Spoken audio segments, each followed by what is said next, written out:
예, 서울 성북갑의 김영배입니다. 후보자님, 예, 우선 축하드리고요. 감사합니다.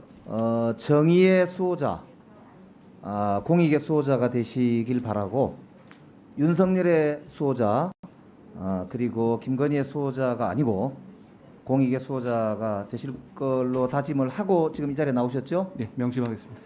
그런데 이제 직위추상 대인춘풍 이런 말이 있습니다. 들어보셨나요? 예, 말씀해 주시면 그러니까 듣겠습니다. 남한테는 따뜻하게 하고 본인한테는 추상같이 해야 된다 이런 뜻이거든요. 책은담에 나온다고 하는데요. 예, 공직자가 굉장히 명심해야 될 말이다. 저는 그렇게 생각하거든요. 어렵지만 수신제가 치국평천하 이런 말은 뭐 아실 거라고 보고요. 그러니까 평천하나 뭐 이제 다 치국도 좋은데 수신하고 제가를 굉장히 중요하게 생각하죠. 그래서 제가 여쭙고 싶은데 그 말은 아시죠? 예, 들어봤습니다. 예. 그래서 대한민국 법무부 장관의 자존심을 지키기 위해서는 무엇보다 한 점의 의혹 없이 본인이 수신하고 제가하고 그리고 치국을 하려고 하는 비전을 가지고 있다는 걸 보여주는 게 중요하고 국민들이 다 보고 계시기 때문에 그런 점에서 아까 제가 자료를 요청을 드렸는데 오늘 다 내실 수 있죠? 답변 드릴까요? 예. 그 자료 짧게요. 예, 자료 제출에 대해서는 저 나름대로 성실하게 제출하려고 아니 노력했습니다만. 아까 제가 예. 다 이제 요청한 거 빨리 내셔요. 예. 네? 말씀드리겠습니다. 예. 그리고 저는 지금까지 법무부에서도 말씀하신 것처럼 법무부 장관이 또 그런 면이 이제 중요하기 때문에 법무부 장관들이 역대로 낸 그 기준과 전례가 있습니다. 거기에 맞춰서 저는 준비했고요. 위원님 말씀하신 거 더 명심해서 그 부분에 대해서 지금 하나도 제출 안 했는데 무슨 뭘 기준에 맞게 제출하셨다는 겁니까? 과거 법무부 장관들이 내셨던 기준에 됐습니다. 정확하게 부합하게 제출을 했습니다. 지금 뭐 자료가 전혀 지금 제출되지 않고요. 완전히 모르쇠로 일관하고 계신데 이렇게 하면 곤란합니다. 다음 지금 장관 되신다고 해도 그 이후에 계속 문제가 될 거라고 말씀드릴 수밖에 없거든요. 속히 자료 제출하시기 바랍니다. 아까 위원장님도 말씀하셨는데 그렇게 말씀하시면 안 됩니다. 자, 우선 좀 띄워주세요. 지금 이제 자녀들에 대해서 의혹이 제기되고 있는데 한마디로 한동훈 가족판 스카이캐슬이다 이렇게 지금 볼 수밖에 없고 장녀뿐만 아니라 조카들 그리고 이제 처가 식구들까지 다 동원된 스펙 공동체로 이루어져서 보니까 뭐 이모 찬스, 외할머니 찬스, 엄마 찬스, 각종의 찬스를 다 쓰고 아빠 찬스까지 포함해서 그동안 스펙을 만들어 온 것 같아요. 보니까 20명 여중인가요? 다니다가 지금 최대위기인가 하는 학교로 가 있다고 되어 있는데요. 그 중에 제가 한번 저기 보시면 앞에 따님하고 저 이종 사촌 두 분, 저 중에 이제 유펜이라는 학교에 진학을 했다고 하는데요. 어떻게 저렇게 스펙 관리가 똑같습니까? 저렇게 보면은 봉사단체 만들어 가지고 스펙 쌓고 그걸로 뭐 상도 받았고 혹은 뭐 그걸 여기저기 이제 스펙으로 썼어요. 그리고 더 팬데믹 타임스라고 하는 곳에 같이 저자로도 등록하고 말이죠. 그래서 언니들은 보니까 미리 대학을 이제 좋은 대학을 갔어요, 외국에. 그리고 이제 공저도 똑같아요. 방글라데시 대학원생하고 공저도 하고 언니들은 보니까 뭐 이렇게 외숙모 찬스로 의대 교수인 외숙모하고 공저도 했고요. 다른 나라 중국이나 이런 데하고 공저도 했더라고요. 약탈적인 학술지에다 오픈 액세스 저널에 등재도 같이 했더라고요. 근데 후보자가 답변을 한 거 보니까 오픈 액세스 저널에 등재한 거는 논문이 아니다 그러시는데 저널에 등재하면은 그거는 논문입니다. 그게 일반적인 학자들 오늘 서울대학교 교수를 비롯해서 여러 교수들이 말씀하셨던데 그렇게 말장난하면 안 됩니다. 그리고 학술지에 실었다는 것 자체가 이미 오픈 액세스라는 거는 누구나 볼 수 있다는 뜻이지 그게 학술지가 실은 게 논문이 아니다라는 황당한 논리로 연결될 것은 아니거든요. 거기에다가 대필 의혹 다음 페이지 보시죠. 벤슨 마타라라고 하는 인물이 여기 나옵니다. 저 사람이 이메일을 보냈더니 한겨레에다 답을 한 게 저기 보시면 저 사람 자기 소개를 고스트라이터라고 써놨잖아요. 유령 작가, 대필 작가 아닙니까? 다음 거기 보면 답이 왔어요. I did it at the beginning of November 2021년 이렇게 돼 있죠. 영어 잘 하시니까 아실 겁니다. 저 사람이 자기가 했다는 거 아니에요? 대필했다는 얘기요. 저거 확인해 보셨나요? 답변 드릴까요? 네. 요거 먼저 드릴까요? 자, 먼저 조카 관련한 말씀 먼저 드릴까요? 그럼 저거 한꺼번에 다 예, 주십시오. 그렇게 주시죠. 다음 표절 문제. 그래서 다음. 저기 보시면 저 때 왜 저걸 대필 시켰을까? 굳이 하버드에서 저 당시에 국가 부채라고 하는 걸 주제로 논문을 경연을 벌였다라고 하는 제보가 있습니다. 그래서 하버드 대학에 쓰려고 응모를 하려고 저걸 대필하지 않았냐 이런 이제 의혹인 것이죠. 다음. 이것도 좀 이따 답해 주세요. 그다음에 표절을 통해서 논문을 작성했다는 아까 이제 의혹도 있었는데요. 저 표절한 걸 보니까 이게 이제 표절을 판별하는 여러 프로그램이 있는데 그 중에서도 뉴스타파 보도에 의하면 카필릭스라고 하는 데서 한 거 보니까 유사도가 55.5%에 이른다고 합니다. 반 이상을 뺏긴 거예요. 저 인터넷에 떠도는 거를 긁어가지고 그냥 한 것이죠. 그거를 저널에 이제 실어서 문제가 되고 있고 그러다 보니까 그거를 없애기 위해서 막 삭제도 하고 한 것으로 이제 지금 보이는데 그 이제 IEEE라고 하는 IEEE라고 부르는 여기 이제 권위 있는 이 학술 단체에서 학회에서는 표절에 대해서 매우 엄격하게 관리를 하는데 그 중에 사과문도 제출해야 되고 본인이 안 하면 위반 공지도 하게 되어 있거든요. 그러니까 이런 이제 문제가 지금 의혹으로 제기가 되고 있는데 여기에 대해서도 답변을 주셔야 될 것 같습니다. 그다음에 봉사활동 관련해서 이제 확인할 게 있는데요. 지금 따님이 여러 군데서 수상을 하시면서 2만 시간 봉사활동을 했다고 돼 있어요. 근데 2만 시간이면 하루에 10시간 잡고 2,000일 아닙니까? 2,000일이면은 거의 5년이 넘습니다. 5년 동안 매일 10시간을 봉사를 해야 돼요. 근데 어떻게 해서 도대체 2만 시간이라는 봉사 시간을 본인이 기록했는지 내역을 내라고 공적 조서를 내라고 해도 후보자가 전혀 제출하지 않는데 이것에 대해 위원님 여기 본인이 아니라 허 오가니제이션이 했다고 나옵니다. 이 예. 단체가 전체 합쳐서 압니다. 그랬다는 얘기죠. 그래서 그 오가니제이션이라고 하는 것에 대해서 자료를 내달라고 말씀을 여러 차례 드렸어요. 그래서 제가 자료 제출 요구를 한 거 아닙니까? 그걸 확인해 주시기 바라고요. 자, 좀 이따 답변을 주시기 바랍니다. 그리고 이제 아까 얘기했던 이 저기 입시에 지원하지 않았다라고 지금 말씀을 하시는데 이거는 말장난이거든요. 왜냐하면 굳이 왜 그러면 대필까지 하고 그다음에 논문을 표절까지 해가지고 저렇게 스펙을 쌓고 상을 받았을까? 이건 아까 얘기했던 언니들이 갔던 길을 그대로 가기 위한 것 아니겠느냐라고 하는 합리적 추측이 가능하거든요. 지금 본인이 활동하면서 저렇게 봉사활동 열심히 하고 있는 이유가 대학을 그러면 갈 때 쓰지 않기 위해서 그랬다는 말인가요? 거꾸로? 그걸 여쭤볼 수밖에 없는 거 아닙니까? 그러니까 따라서 이걸 스펙 쌓기로 보이는데 이걸 말장난으로 이렇게 말씀하실 게 아니라 진실을 밝히는 게 중요하다고 생각합니다. 답변 부탁. 네, 답변하십시오, 예, 후보자님. 네, 압축해서 답변해 예, 좀 주시면 여러 가지 말씀해 주셔서 제가 네. 뭐 혹시 빠지는 거 있으면 지적해 주시면 다시 말씀드리겠습니다. 제 조카 제가 저의 어떤 공직 적합성을 보는데 저와 관계없는 조카에 대해가 대학 간 거를 물으시면 제가 할 말이 없습니다. 제가 이거 모르고요. 그리고 제가 몇 년 동안에 제 딸이 어떤 교육을 하는지 솔직히 저는 알지 못했고 이번에 보도가 나오거나 그럴 때마다 제가 물어보는 것인데요. 말씀하신 것처럼 이 논문이라고 말씀하셨는데 그거 한번 직접 보시면 이거 한 2-3페이지 정도고 영문이라서 그렇지 그거 굉장히 낮은 수준의 그 리포트 수준입니다. 그거 가지고 외국 대학에 낼 수 있는 상황도 아니고 실제로 입시에 낸 사실이 없는 데다가 아까 말씀드린 것처럼 그거를 학교 과제로도조차 낸 바가 없습니다. 본인한테 물어보니까 저도 이제 위원님 말씀하신 것처럼 그럼 이거 왜 이렇게 올렸냐고 해보니 본인 입장에서는 이게 국제학교 과정에서 여러 가지 이것저것 해보는 과정에서 본인이 한 학습의 과정이라든가 이런 거를 아카이브 형식으로 좀 보존한 거다 이런 정도로 저는 설명을 들었고요. 그리고 위원님 아까 말씀하실 때 봉사활동이 스펙으로 나중에 대학 가기 위한 생각에 도움되기 위한 목적이 아닌가라고 말씀하셨는데요. 위원님 이거 3년 가까이 하고 있고 실제로 보면 이게 처음에 뭐 몇 달 하거나 몇 달 하거나 이러거나 아니면 거기 있는 봉사를 받고 있는 그런 취약계층 아동들이 만족해하지 않는다면 만약에 그가 뭐 흐지부지 됐겠죠. 그런데 지금도 계속 하고 있는 봉사이거든요. 전 적어도 이게 이 과정에서 교과 과정에서 물론 아이들 입장이라든가 이런 거에서 뭐 나중에 이거가 큰 경력이 될 수 있겠다 이런 생각을 할 수는 있을 것 같아요. 그런데 제가 이거 물어본 건 아닙니다만 그래도 이런 봉사활동은 저는 장려돼야 하는 거라고는 일단 생각합니다.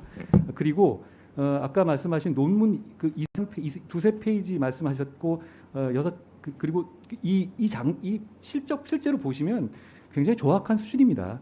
그리고 이것을 실제로 입시에 쓰지 않았고 앞으로도 입시에 쓸 생각이 없습니다. 그리고 이것을 무슨 뭐 학위 논문을 쓴 게 아니니까. 그리고 약탈적 논문 그런 학술지 말씀하셨는데 고등학생이 저 정도 수준의 습작을 올린 것을 가지고 학계의 구조적 문제로 보이는, 저는 처음 들어온 용어입니다만 이런 이 약탈적 학술지에 올린 것 자체가 잘못이다라고까지 말씀하시는 거는 고등학생 기준으로 생각하면 좀 과한 말씀 같다는 생각이 듭니다. 그리고 그리고 아까 말씀하시는 이 IE, 저는 이거 이번에 알았는데요. IEEE 이게 표절률이 높다고 말씀하셨는데요. 그것은 이제 우리나라 카피 킬러라는 걸로 돌려보면 표절률은 굉장히 낮게 나온다고 합니다. 4% 정도 나온다고요. 그리고 역으로 지금 말씀하신 비교 대상이 되는 그 자료는 카피킬러로 돌려보면 오히려 50% 이상, 50% 이상의 표절률이 나온다고 합니다. 그러니까 제 딸이 한 부분은 오히려 좀 인용은 많이 했다고 하더라고요. 물론 고등학생 수준에서 한 것이니까 말씀하신 학술적 기준으로 볼 때 많이 미흡한 점이 있을 수는 있다고 생각합니다. 그리고 제가 그걸 물어봤습니다. 어제 한겨레 신문에서 무슨 뭐 돈을 요구했다는 그 벤슨이라는 분, 그걸 관련해서 물어보니까 이분과 그러니까 제 딸이 어제 제가 외부에 풀했다시피 학습 과정에서 온라인 튜터로부터 도움을 받은 적은 있는데 이 돈을 요구했다는 이 벤슨이라는 사람하고는 어떤 접촉을 하거나 벤슨이라는 사람을 도움받은 적은 전혀 없다고 합니다. 네. 예, 홍배입니다. 후보자님, 아까 공무원의 정치 중립 문제에 대해서 놀라운 말씀을 하시던데요. 아니, 어떤 공무원은 정치 중립에 대해서 의견을 밝힐 수 있고 위반해도 되고, 어떤 공무원은 정치 중립 위반을 하면 안 되고 그렇습니까? 수사하는 사람들은 상대방들만 그렇게 정치 중립에 대해서 감시하고 수사하고 그렇습니까? 굉장히 놀라운 내노란불일뿐만 아니라 법꾸라지의 전형적인 말씀이다. 이렇게 비판을 받을 수 있는 말씀이에요. 굉장히 위험한 말씀을 장관 후보자께서 하시던데. 답변 드리겠습니다. 그건 나중에 한꺼번에 정책 토론할 때 나중에 이거 끝내고 저녁 때 한번 다시 하시죠. 우선 오늘 오전에 저는 대단히 유감스러운 좀 일이 생겼는데 올려주세요. 제가 자료 제출 요구를 오늘 아침에 하면서 과학기술지원단에서 장녀께서 출품 논문을 내서 상을 받았다라고 이제 해서 그 재단에서 저 보시다시피 오늘 오전에 검색했던 거예요. 저게 따님 이름이 맞죠? 한땡땡 맞죠? 맨 끝에 오른쪽에요. 따님 이름이 맞죠? 수상한 걸로 되어 있습니다. 한으로만 돼 있어가지고 제가 정확하게 모르겠습니다. 제가 보여드릴까요? 좀 이따 보여드릴게요. 저 따님 이름이 맞습니다. 예. 따님 이름을 부르기가 제가 그래서 일부러 안 불렀습니다. 저는 모르는 거여 가지고 말씀하세요. 그런데 그 밑에 보세요. 삭제됐습니다. 제가 자료를 제출하라고 후보자한테 요청을 했는데 자료를 제출하기는커녕 증거를 인멸하고 있다는 상황을 지금 보여주고 있습니다. 이게 지금 후보자님 지금 그 따님 관련해서 고발당한 걸로 알고 있거든요. 이런 경우 검사는 어떻게 해야 됩니까? 견해를 한번 밝혀주시죠. 예, 미성년자가 본인이 여러 가지 신상털이를 공격받고 있었을 때 본인의 저 정보를 본인이 내리는 게 아닙니다. 저 노출시키지, 홈페이지는 예. 본인이 운영하는 게 아닙니다. 예. 따님이 운영하는 홈페이지가 아니에요. 본인이 요청했을 수 있을 것 같습니다. 그런데 저는 의원님, 저는 이 상황을 전혀 모르고요. 그냥 일반론적으로 말씀드린다면 미성년자가 부당한 공격을 받았을 때 자기에 관련한 그 정보가 노출되는 것을 막기 위해서 요청하는 것은 좀 가능하다고 생각합니다. 미성년자라고 말씀하시는데 지난번 일기장을 가져가지 않았다고 잠깐만요. 말씀드렸습니다. 제가 지금 질의하고 있어요.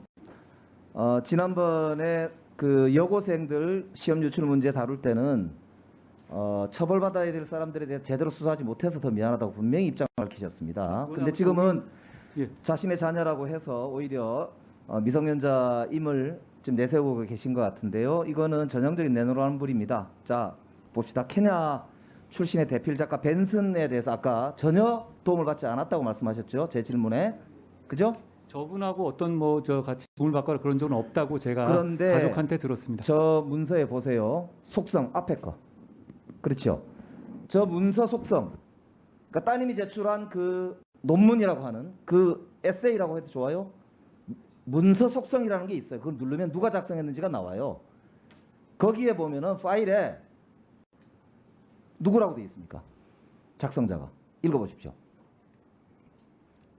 벤슨이라고 나와 있네. 네. 예. 저 왜 컴퓨터가 저렇게 이상한 거짓말을 하고 있다 이렇게 보세요?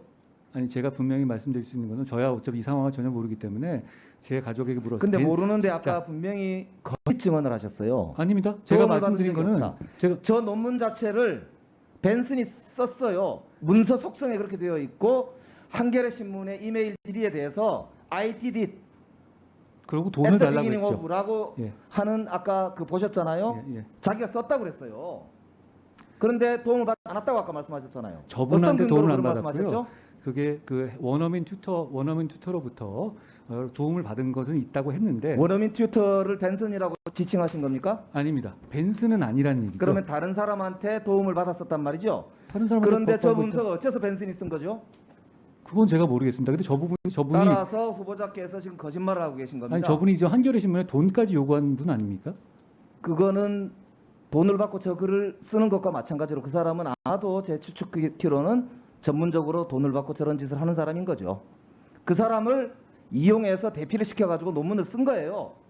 그리고는 저걸 저널에 싣고 자기 아까 스펙으로 활용하고 앞으로 장래에 어디다 쓸 목적으로 했겠지요. 당연히. 아까 저거 한 후보자도 3페이지, 인정하셨겠지만 3페이지, 4페이지 정도밖에 안 되는 걸로 알고 있습니다. 페이지가 중요하지 않다고 아까 여러 교수님들이 말씀하셨습니다. 후보자가 법률 전문가인 것과 마찬가지로 서울대교를 비롯해서 우리나라의 학계 모든 분들이 거의 모든 분들이 몇 페이지가 중요한 게 아니다.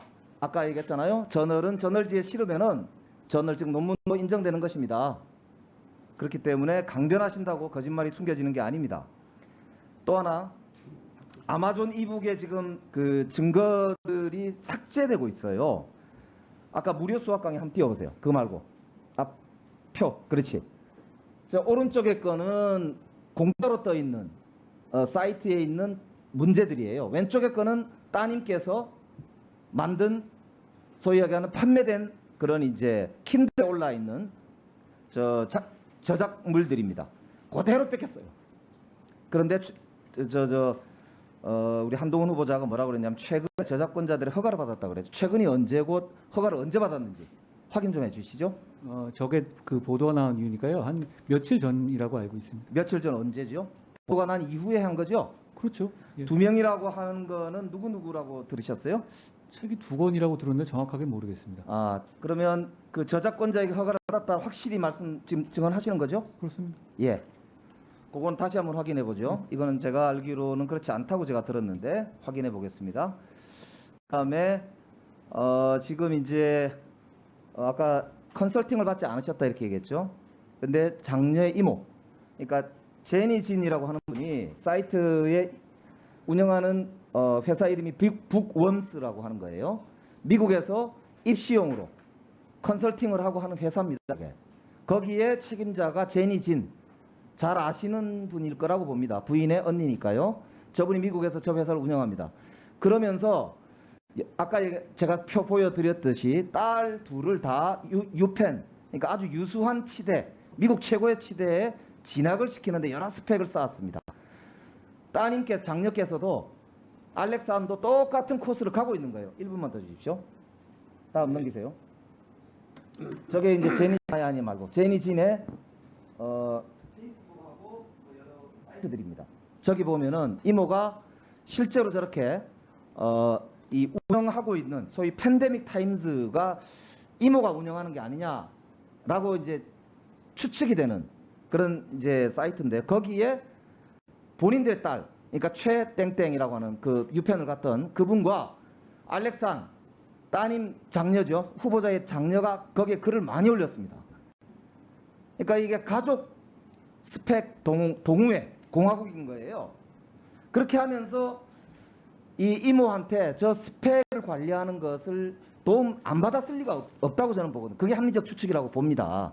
특히 벤슨은 도대체 어떻게 알았으며 키아라고 아까 IEEE의 논문을 썼던 방글라데시 그 여성은 도대체 어떻게 알게 됐냐 이 말이에요. 어떻게 알게 돼서 고등학생이 그렇게 대학생하고 방글라데시 사람하고 공전을 하느냐 이 말이죠. 컨설팅을 받았다고 봐야 돼. 친이모가 돈 주고 컨설팅 받을 관계는 아니지 않습니까? 그리고 예? 친이모 아닙니까? 그냥 어떤 위원님 혹시라도 만약에 컨설팅을 받는 게 불법은 아니죠. 그리고 컨설팅을 받는 경우 많이 안 받은 게 사실이니까 그렇게 말씀드린 거고요. 컨설팅을 받아도 불법은 아니지만 받지 않았다는 말씀드린 거고요. 그리고 이게 그냥 우리 국내 학교에 다니는 학생하고 그리고 외국 대학을 진학을 목표로 하는 국제고등학교 학생하고는 공부하는 방식이나 상황이 많이 다릅니다. 그러니까 온라인 튜터링을 받거나 첨삭지도를 받거나 하는 것은 그 국제학교를 다니는 학생들한테는 그렇게 드문 일이 아니라고 저는 어제 들었습니다. 예, 김영배입니다. 후보자님, 한국경제라는 신문에 사설이 실렸는데요. 제목이 이렇습니다. 한동훈 후보자에 따른 의혹과 해명 상식적이지 않다. 내용을 잠깐 보면요. 그의 딸이 국제학술지에 실었다는 논문들의 내용과 형식은 과연 고교생이 쓴 게 맞나 하는 의문이 들게 한다. 고교 1학년 때인 지난해 국제전기전자공학회 IEEE가 주최한 학술대회 단독 저자로 페이퍼를 제출했고 올해 초에는 외국의 석사과정 학생과 함께 리뷰 논문을 썼다고 한다. 주제도 기계학습, 그다음에 코소보의 교육 및 의료개혁, 국가 부채 분석, 코로나19 수급 분석 등 다양하다. 이렇게 해서 당당하게 좀 밝히시라 이렇게 촉구를 하고 있어요. 이게 여론인 것 같습니다. 여쭤볼게요. MBC 보도를 어제 보니까요. IEE에서 방글라데시 그 사람과 공저자를 했는데 그의 남편과 MBC가 통화를 했는데 과외 선생을 1년간 했다 이렇게 밝혔다고 해요. 어떤 이 보상을 받았냐 그걸 밝힐 수 없다 이렇게 답했다고 하고요. 습작 수준 에세이라고 하면서 애써 이렇게 딸의 수준을 낮추시는데 이 저명한 학회에 1년간 과외 선생을 한 분하고 논문을 썼는데 이것도 에세이 정도입니까? 어떻게 보세요? 네, 그것도 그렇게 높은 수준은 아니라고 들었고요. 그리고 그거는 아마 공저자 표시를 한 걸로 알고 있습니다. 네, 그러니까요. 네. 그리고 그래서 그분을 일여자로 한 그 문건으로 알고 있습니다. 그래서 이것도 그러면은 보상을 뭘 해준 것에 대해서는 모르시고요. 저는 같이 썼다는 정도는 정도 얘기를 들었습니다. 그러니까 이런 경우를 보면서 사람들이 도대체 어떻게 연결이 됐을까? 입시 컨설팅이 없이 어떻게 그게 만났을까? 저 멀리 있는 사람을 1년간이나 과외를 그것도 케냐에 있는 사람도 했었는데 이런 이제 사람들이 의심을 하는 거죠. 합리적 의심이라고 봐야죠. 자, 하나 더 여쭙게요. 지난번에 수사기소 분리 관련해서 직업윤리와 양심의 문제다 이렇게 말씀하셨는데요. 저 채널 A 관련해서 자료 한번 올려보세요. 이 녹취록을 보면은 이동재 기자하고 이렇게 대화하시는 게 나와요. 그래서 결국에는 이게 아까 한동수 우리 증인이 이야기를 재밌게 했는데요. 감찰 수사 방해와 관련해서 감찰 방해를 상당히 받았다. 윤석열 총장께서 후보자에 대해서 굉장히 특별한 여러 가지 태도와 조치를 취하더라. 이렇게 이제 이야기를 하시면서 방해와 위협을 느꼈다 이런 증언을 하셨는데 그 중에서도 결국에는 이 수사 감찰 방해가 윤석열 총장의 징계 사유가 됐고 그게 유죄 판결이 났지 않습니까? 아시죠? 유죄 판결 기소된 게 없습니다. 공정한 직무 수행의 위반의 의무를 지난번 법원에서 아니 형사적으로 기소된 게 없습니다. 기소가 아니죠. 징계 사유가 된 거잖아요. 징계 사유. 거기서 대해 취소 소송을 냈는데 행정법원에서 문제가 있다. 이거는 징계 사유 이심 정당 소송이 사유이다. 물론 이심 진행 소송 중입니다. 진행 중입니다. 그렇기 때문에 이거는 법원에서 설시를 쭉 했어요. 이건 징계 양정도 약하다. 문제가 심각하다라고 법원에서 판시를 했지 않습니까? 그러니까 이거는 수사 감찰에 대한 방해라고 보는데 여기에 대해 직업윤리상 어떻게 보세요? 일단 이 얘기는 제 말이 아니고 자기들끼리 얘기를 적어놓은 것이고요. 그리고 그 당시 윤석열 지금 현 대통령이죠. 대통령을 둘러싼 그 징계 국면은 많은 국민들이 보셨다시피 윤석열 대통령을 찍어내기 위한 어떤 과정이었다라고 보는 게 합리적인 네. 이미 사회적 평가가 내려진 됐고요. 것이라고 저는 제가, 생각합니다. 예, 다시 여쭤볼게요. 그래서 이제 이 과정에서 말입니다. 휴대폰 비밀번호를 결국 제공하지 않으셨어요. 근데 이거는 이제 물론 아까 말씀하셨습니다만 헌법상 자기 보호에 관련된 권리가 있다고 말씀하셨잖아요. 그런데 지금은 그런 개인적 권리보다 공직 후보자이고 특히 법무부 장관 후보자 아닙니까? 그러면 이 소위 이야기하는 책임성, 의무 이게 훨씬 더 저는 우선해야 하는 거 아니냐. 그게 공직윤리의 핵심이라고 봅니다. 그게 양심의 문제 우선이라고 보거든요. 많은 국민들은 그렇게 생각합니다. 그래서 지금이라도 지나간 사건이긴 하지만 그 휴대폰의 비밀번호를 제공하는 게 옳다고 생각하는데 어떻게 생각하십니까? 제가 아까 말씀을 드렸습니다. 어떻게 말씀하셨죠? 제가 그건 헌법상 기본권 이런 식으로 무력화되면 되는 사례를 만들면 안 네. 된다고 저는 생각합니다. 여전히 개인의 권리가 더 중요하다. 헌법상 기본권이고요. 공인으로서의 책임성보다는 여전히 개인의 권리가 우선이다 이렇게 말씀하시는 역시 거죠? 같은 이유로 이재명 지사도 제가 비난하고 있지 이재명 않습니다. 다른 분 말씀하지 마시고요. 그러니까 본인이 여전히 공직의 책임성보다는 개인의 권리가 우선이다 이걸 주장하시는 거 아닙니까? 그죠? 저는 지금 제가 다 무혐의 무죄를 받은 상태에서 저는 탄압받은 상태고요. 그런 것을 지금 그러니까 그게 저에게 아니라 지금 뒤집어 제가 쓰려고 묻잖아요. 했던 사람들이 휴대폰 아니, 내놓으라고 개인의 계속 얘기하는 권리보다- 것이 이해가지 않습니다. 공직의 책임성보다 개인의 권리를 주장하고 계신 거 아닙니까? 의원님 말씀이신 거고요. 저는 분명히 제 입장을 말씀드렸습니다. 제가 여쭤봤잖아요. 어느 게 더 중요하냐고. 그렇게 일률적으로 말하는 게 아니라고 저는 생각합니다. 일률적으로가 아니고 본인 문제를 물어보는 거 아닙니까? 그렇기 때문에 지금 결백하다면은 그걸 못 제출할 이유가 없는데 제 생각 일단 그걸 여쭤볼게요. 그 제가- 휴대폰 지금 혹시 가지고 계십니까? 제가 결백한 버리셨나요? 거는요. 제가 결백한 거는 이미 아니, 그러니까 그 휴대폰 공적 가지고 판단이 난 계시냐고요. 것이고요. 그 휴대폰 가지고 계십니까? 갖고 있습니다. 예. 지금이라도 제출하려고 하시면 마음 먹으시면 제출할 수 있는 거잖아요. 누구에게 제출해야 될까요? 그러면 누구에게 제출하겠습니다. 사건이 없는데.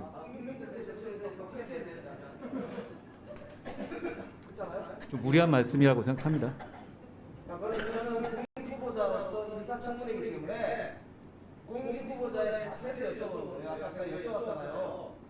공인으로서 아까 양심의 문제고 본인이 말씀하실 때 직업윤리 문제라고 하지 않습니까? 직업윤리는 책임윤리하고 양심윤리가 있는 거예요. 마스베버가 이야기하지 않습니까? 제가 여쭤봤잖아요. 저는 휴대폰을 까는 게 직업윤리와 관련이 있다고 생각하지는 않습니다. 자, 후보자께서 직업윤리와 양심에 따라 싸움을 굉장히 중요한 관점이라고 말씀하셨기 때문에 지금 후보자의 가치관 중에 본인에게 일어나는 일에 대해서 본인이 어떤 생각을 가지고 있나 어떤 가치관을 가지고 있나 국민들이 꾸며야 네. 자, 정리해 주시죠. 제 입장을 충분히 말씀드렸습니다. 예, 김명배입니다. 후보자님 늦게까지 고생하십니다. 고생 많으십니다.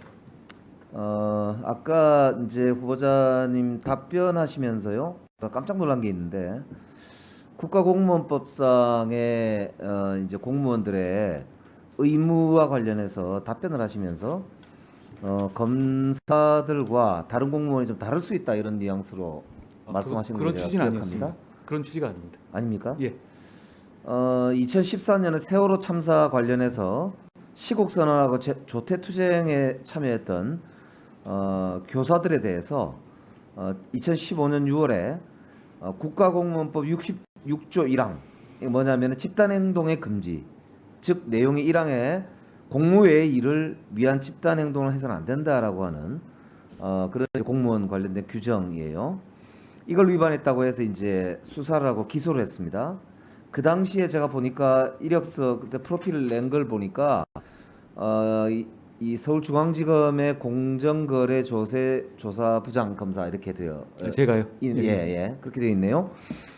그래서 이제 공정거래 뭐 이렇게 담당하셨던 건데 직접 이 사건을 하신 것 같지는 않은데, 근데 아까 이제 우리 저 동료 의원께서 질의하시면서도 검찰의 주요 간부들이나 일선 간부들 혹은 일반 평검사들조차도 집단 행동을 하면서 성명을 내고 의사표시를 하는 거 이게 이 국가공무원법 제 66조 1항에 위배되는 거 아니냐 그래서 이거는 문제가 있다라는 지적을 하셨는데 어떻게 생각하세요?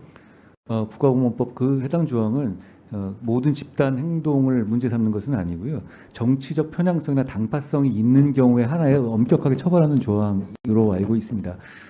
의원님 말씀 취지 제가 충분히 이해하고요. 아무 때나 그렇게 집단적으로 의견을 표명하면 안 된다고 저도 당연히 생각합니다만 지금 이 상황은 굉장히 특수한 경우였다라는 말씀을 제가 드리고 근데 싶습니다. 이제 역대로 보면은 검찰만 계속 특수했던 것 같아요. 검찰이 계속 이제 보면은 집단 행동했던 걸로 저도 기억을 하거든요. 다른 공무원들은 물론 파업하고 뭐 하는 경우가 있는데 그 뭐 처벌도 받고 합니다. 근데 검찰은 처벌받는 걸 보질 못했습니다. 그래서 이게 사실은 검찰은 특수 영역으로 보는 거 아니냐, 특권 의식이 있는 거 아니냐 이렇게 사람들이 보는 거잖아요. 검사들 중에서도 당비를 내거나 그런 사람들이 과거에 처벌받은 사례가 있습니다. 그 당비 문제만이 아니고요. 그래서 이 소위 이야기하는 이 검찰이 특권 의식을 가지고 이렇게 공무원이지만 공무원답지 않게 행동하는 이 문제에 대해서는 법무부 장관으로서는 당연히 고민하셔야 되고 이제는 우리나라가 좀 이제 이 해결해야 될 문화고 풍토고 사실은 공직기강 아니냐 싶거든요. 이거는 한번 유념해서 살펴보시기 바랍니다. 그렇게 하겠습니다. 예. 그다음에 민정수석실 폐지 관련해서 한번 여쭤볼게요. 예. 민정수석실의 이제 이 법적 근거가 대통령령이거든요. 직제령인데요. 예. 근데 그 중에서 보면은 이제 권력기관을 총괄하는 거하고 인사검증, 그 다음에 고위공직자 인사검증이죠. 그 다음에 친인척 관리, 대통령의 친인척 관리. 요게 이제 큰 틀에 민정수석실의 업무를 이제 구분할 수가 있을 텐데 그 중에 특히나 이제 고위공직자 인사검증 기능을 법무부로 가져간다는 제가 뭐 보도를 본 것 같은데 현재 후보자께서 혹시 대통령 이죠. 지금 이제 취임 오늘 하시니까요. 대통령한테 받은 이것과 관련된 어떤 업무 방향성 혹은 업무 계획 이런 게 있는지 구상이 있는지 법을 만들어야 하는지 이게 이제 직무가 법무부라고 하는 이제 부처에 할당이 되려면 정부조직법상 이게 이제 분류가 돼야 될 거 아닙니까, 그죠? 법이 만들어져야 될 것 같은데 현재 어떻게 생각하고 계시고 어떻게 구상하고 계신지 말씀 좀 해주십시오. 제가 아까 아직 취임 전이기 때문에 업무 분장에서 정확하게 제가 알고 있는 바는 없고 특별히 제가 대통령으로부터 이 내용을 전달받거나 지시받은 사실은 당연히 없습니다. 다만 이런 점은 있는 것 같습니다. 저도 이제 검증 관련 업무를 대통령실 근무할 때 해본 적이 조금은 있는데 인사검증 업무가 청와대가 아니라 일반 부처로 가게 되면 아무래도 조금 더 업무 처리라든가 방식이 조금 더 루틴해지고 조금 더 투명해지는 장점은 있을 수 있다고 생각합니다. 다만 거기에 따른 큰 책임이 생기는 부분은 분명히 있겠죠. 그리고 이 규정 문제는 지금 청와대의 인사 업무 그 검증 기능이라는 게 그 대통령령도 있지만 혁신처 관련 법규에서 위임하게 돼 있는 게 지금 현재 대통령실로 돼 있는 거거든요. 그러니까 그 관련 규정을 이제 법무부로 위임하는 쪽을 하나 더 넣으면 규정을 바꿔서 이제 법무부가 그 인사검증 업무를 하는 것 자체는 큰 문제는 아닐 것 같습니다. 법률 개정까지는 필요 없는 것 같고요. 말씀하신 것처럼 구체적으로 어떤 인력을 어떻게 해야 되는지에 대해서는 제가 아직 취임 전이기 때문에 상세하게 갖고 있는 생각은 없습니다만 뭐 인사검증 업무라는 것이 사실 그렇게 복잡한 업무는 아니거든요. 그래서 기존에 있었던 인력이라든가 이런 부분을 좀 우리나라의 인사검증을 잘하는 그 인력들이 그렇게 많지는 않습니다. 그런 공무원들이 있거든요. 그분들을 잘 모셔서 투명하게 할 수 있도록 한다 이런 정도 생각을 가지고 있습니다. 네. 저는 이제 저도 여기에 근무를 좀 해봤기 때문에 말씀을 드리고 싶은데 저는 그 이제 후보자의 인식이 좀 단편적이다라고 지적을 드리고 싶고요. 우선은 하나는 문제가 있다고 보는 게 인사검증은 개인정보를 다루는 업무이기도 합니다.